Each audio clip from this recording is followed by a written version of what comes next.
Welcome to the podcast. I am so glad you guys are watching, and thank you for supporting us. And the more you are watching and supporting us, hopefully we can upgrade our gear next time. Today, for our very first podcast, I wanted to bring my husband Jessy and talk about how we met, our relationship, and how he's influenced my life personally and also in real estate, obviously my career now. I feel like there's so much we talk about amongst ourselves that would be so good for content. Do you want to kind of give an overview? You're better at telling shorter stories. Tell the people how we met and how we kind of got together. Long story short, we did meet in high school. I mean, we didn't start dating until a couple years after we first met. Once I started to go to church more, that we had more interactions and eventually became very good friends. And then we met at church. Yes, we did meet at church. So became friends, and then I guess slowly, eventually developed feelings for each other. And then, the rest is history. It's been 10 years. Yeah, we just passed 10 years in August. Exactly. I think one thing I wanted to touch on is how opposite we are as people. We are polar opposites, and yet I don't know, this somehow works. We are obviously a work in progress. Marriage is a work in progress, but I think we've talked about this before. We came into each other's lives at a very pivotal time. Mm-hmm. So we started dating in high school, into university. We went to separate schools, long distance. I studied interior design, you went into business. But the way you grew up was so different than how I grew up. My parents, the way they raised me, you can probably imagine very standard traditional values, very conservative, very risk averse. And I feel like there was a lot of mindset barriers that I unpacked over the years as a result of being with you. Our life trajectory would probably look very different if we didn't end up crossing paths. Would you agree? Yeah, I would say so. I would say so. One thing that I think Jessy has influenced me in how I operate in my career now is that I used to assume there was a set path in life, set trajectory, a set destiny even, but the way he operates is so he doesn't make assumptions about anything. He questions the status quo. So now I question everything.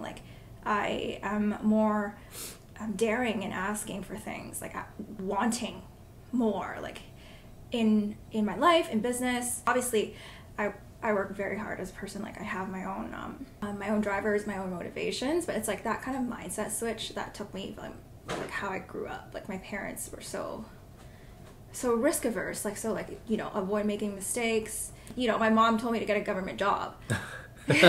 She wasn't too fond of me going into interior design even. I like to tell people that I think with first principles thinking. I don't operate as if there's a set rule. And you especially, that's how you live. You don't operate based on society's rules, which is I think you should definitely get into it a little bit more in your own words. I think how I operate is there are a few things that needs to, I guess the groundwork, right? There are a few things that you have to believe in order to operate this way, right? You have to fundamentally believe that everybody is different, mm-hmm. right? Yeah, sure, there's overlaps and desires and things that we want, but everybody is unique in that they are never 100% like another individual, which means there is no one solution for everyone. Yeah. That does not exist. If you agree with that, then you have to be able to understand how things work and and make decisions for yourself, mm-hmm. right? Because when you make decisions for yourself, that is the most optimal decision and outcome, right, for that said individual. Yeah. Right? So you never want somebody else to make a decision for you because only you know what you want. You've always been the type of guy that the group goes one way, you are very confident in going the other way. And most people would be very scared when presented with, you know, options that are not the norm or like not what is expected. Most people are taught to follow a set of instructions, right? That they follow a set of rules or whatever to make sure that they can quote unquote achieve an outcome. Now, why I say an outcome is because it's well defined, right? If you want to achieve the most optimal outcome, you have to make your own decisions. Yeah. Challenge what has been laid out, and learn everything along the way, right? I took a more non-traditional path, with education, my upbringing, all that stuff. I think I'm able to still think very critically and able to predict and understand how things work, just like everyone else, and still arguably achieve the same result, or if not better. Yeah. Right? And that just shows that you don't necessarily need to take the traditional route in order to quote unquote be successful or to be achieving what you want. What do you mean by non-traditional? Yeah, so I think for most people, and I say it's most people, right? You go through the education system, right? So people are taught a certain curriculum, and people are taught how to think, right? People are taught on what is right and what is wrong. They're not taught about why something is like the way that it is. You go to school, you get certain grades, right? In order to achieve certain grades, you need to study certain subjects in order to, university. Right? Yeah, and then you get into university, right? Like that process has very been prescribed, so well defined that so many people go on that path, right? Because it's well defined. You essentially outsource that initial thought process to the education system, right? So learning that skill, like the part that has been outsourced to the education system, I think is the big differentiator. Like learning how to learn, and questioning why things are the way that it is. Yeah. One thing, like, to simplify, is like he doesn't do something unless he has he's a huge strong conviction to do it. It's like if something doesn't make sense, it's a waste of time, or he can't like really fathom a personal strong reason to do something, he will not do it. And that's like, I respect that. He doesn't like doing chores because he doesn't have the conviction to do it. So, despite, like, I understand we have different perspectives about a lot of things in life, but it's like I at least like respect that you stick to your convictions. I can give an actual example of this, right? So back in your school, in your university, there was a course I had to take, and there was multiple different midterms plus exams, right? But the curriculum was set out in a way that No. It was an operations course, right? Okay. So the final exam that you would have to do, like in order to, it's heavily weighted towards the final exam. What they were testing on was the entire curriculum from the start of the school year or the semester to the end of the semester. And there were 2 midterms leading up to that final exam. It doesn't make any sense to me for me to go and study for the first midterm and the second one as well, right? It doesn't make sense for me to go take those midterms. Right? Because I'm going to have to review the material again for the final exam. So why would I not just study it at the end and just write one exam? The stakes are just higher. The stakes are higher, but like in terms of like sense. my time and the things that I'm learning, like why would I go bother doing it twice? You ended up deferring. I deferred the midterms, but like I mean, some people would say like, yeah, I'm taking a risk. Yeah, but like from my perspective, it's not a risk, right? And I can guarantee you, there are other people like that as well. It's just that there might be something that they feel uncomfortable about, like taking that risk. Yeah. Right. I mean, the general population is very risk averse, and everybody's risk averse about different things. But it's like for us, even like our relationship, like we got married at 24, which is quite young. We've been married 3 years, and like even that step in itself was like kind of out of the general norm, I would say, of what is expected of us.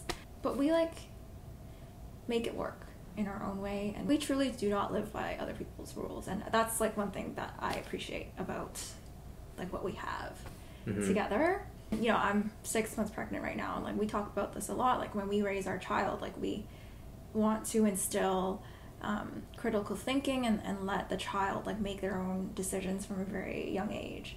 Like I don't want them to grow up with too much rigidity. I feel like it was especially put on me, a lot of rigidity and a lot of like this doesn't make sense, but it's like the way it's always been done kind of thing. Like I really don't want that. I think we should get into like how I got into real estate and like kind of the role you play behind the scenes with that. This was back in fourth quarter. Q4 of 2020. Q4 2020. Yeah.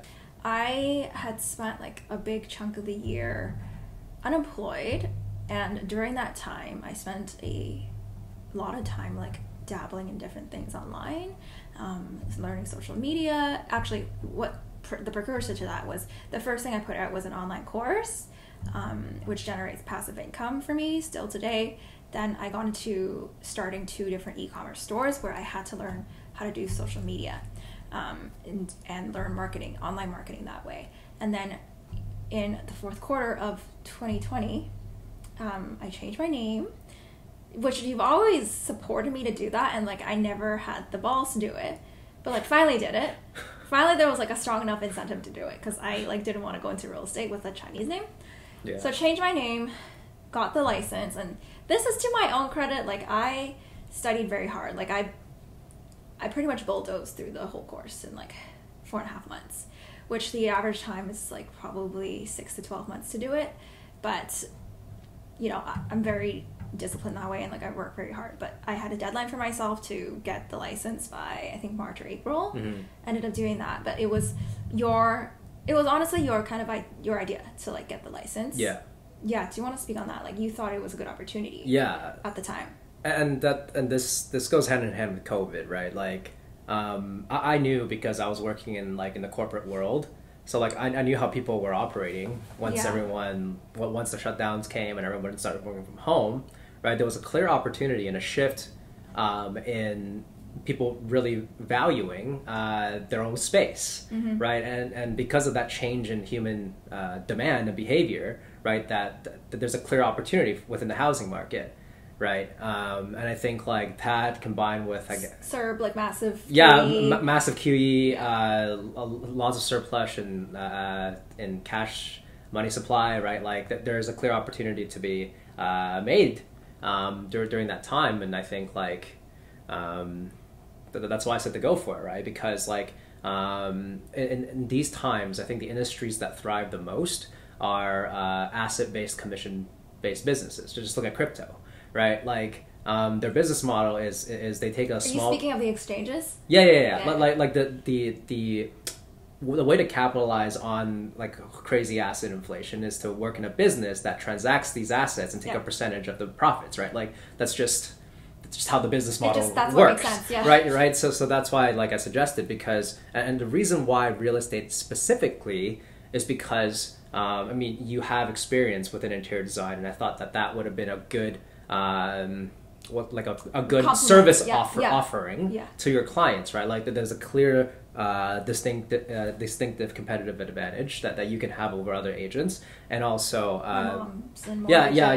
your mom's also in mortgage, so mm-hmm. It just made sense, right? There's a good ecosystem combined with what was happening in the general markets. I think like I have to speak on this, like why I think I was so successful right away. Obviously there's people that have done way better than I have, but I would say like on average, like I would say I'm above average, like how I started, and it was really a combination of having built up those social media marketing skills and my interior design. And well, having skills is one thing, but it's like how do you market it, how do you sell it? And like he's a very excellent natural sales, and it's like something that, and I also, sales is another skill. So sales, interior design, and social media marketing. I picked up all 3 of these skills, and back then not knowing how it was all going to come together. Like I took, after my first interior design job out of school, I jumped into doing high-end furniture sales.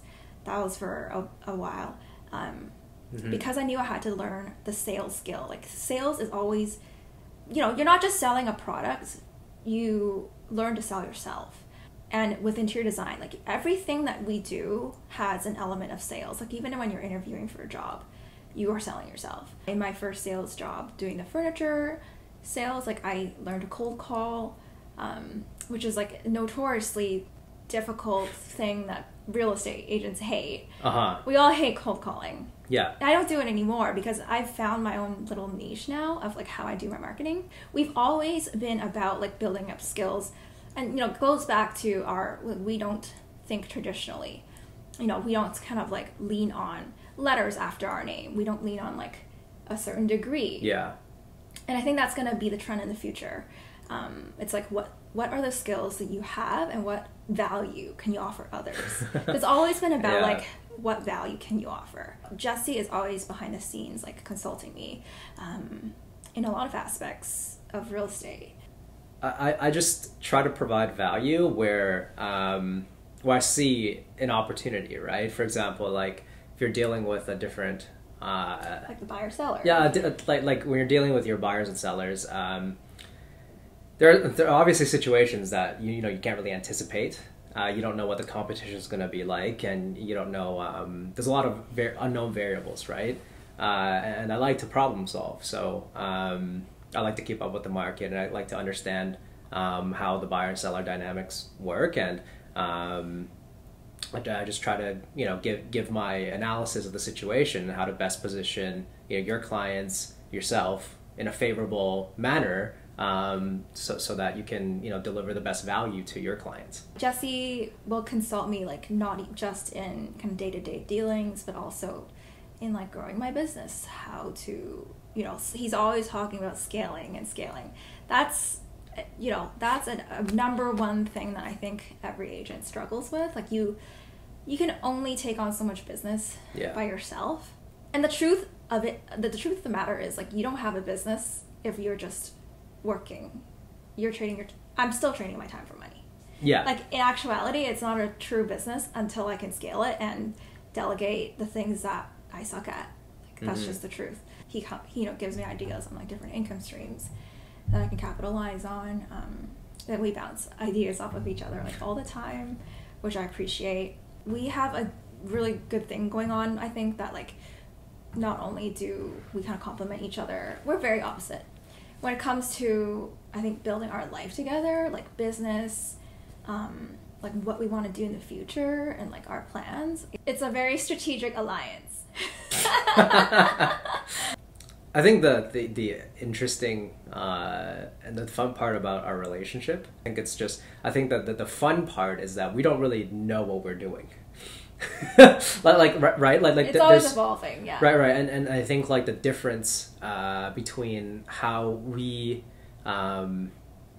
operate again compared to some other people is that we like to figure things out.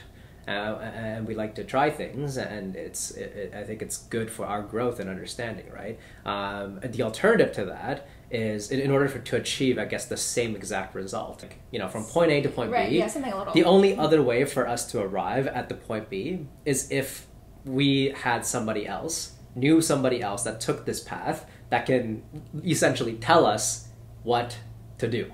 When you don't have that figure or that guidance from like your parents, relatives, friends, whatever the case may be, then you have to figure it out yourself.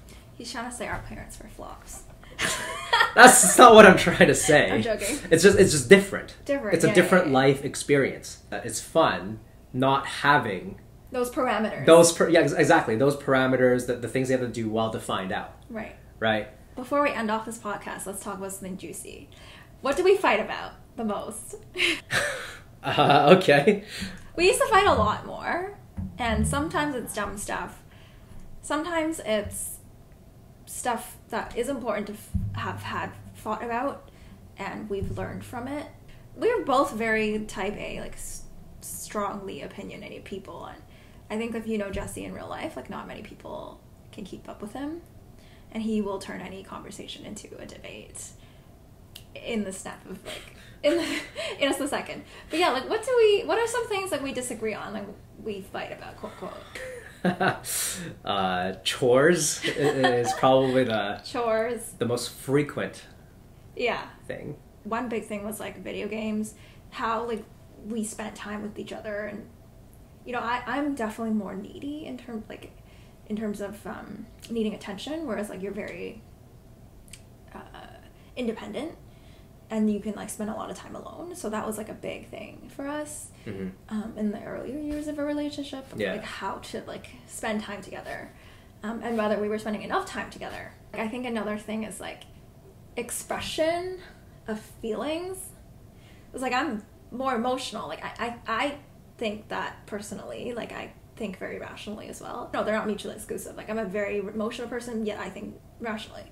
But you tend to be a less emotional person, and I think that there was a lot of miscommunication. I think I don't really think the communication piece of it was a huge problem during, I guess, more earlier stages of our relationship. We didn't really communicate what we really want. I think that kind of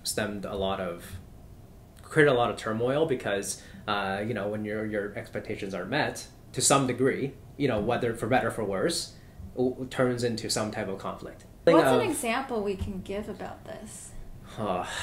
10 years of of history. You tend to take things at face value. It's definitely something that I learned very quickly to not do with him. Like he needs to be told literally, in literal terms, like what I want and stuff. You know, whether or not what I want is executed on his end is a different story. It has to make sense for him. Gifts, oh yeah, like gifts is like his love language, whereas for me it was like acts of service. But it's like expressing that and understanding that we each have different love languages and things that we prefer. Because I think we did a lot of our own love languages to the other person. Which was like ineffective. And it's not relevant. And yeah, I guess one example would be like if I did something for you that was technically my love language, you didn't really appreciate, and I would be a little bit upset. Like, why don't you appreciate what I just did for you? Yeah. And then, you know, the fight will kind of end up concluding as like, no, but like that's not something I actually care for. It's like, I'd rather you do this. Yeah. I mean, like, I think this isn't something that we just struggle with. Yeah, a lot of people, I'm like, sure. And I think it still boils down to, you know, having a certain level of expectations. And when you don't lay out the playing field of those expectations, then you're going to end up in some type of turmoil or conflict. I think we covered like a lot of really good topics today. Okay. Yeah, we're going to wrap up the podcast, and just want to thank you guys if you've watched this far. Thank you for joining us, and I hope there was something interesting that you learned about myself and Jessy. Comment below if you have any feedback about this podcast, like any suggestions, and also like if you also relate to any of this at all. Thank you for watching, and we'll see you guys next time. Bye!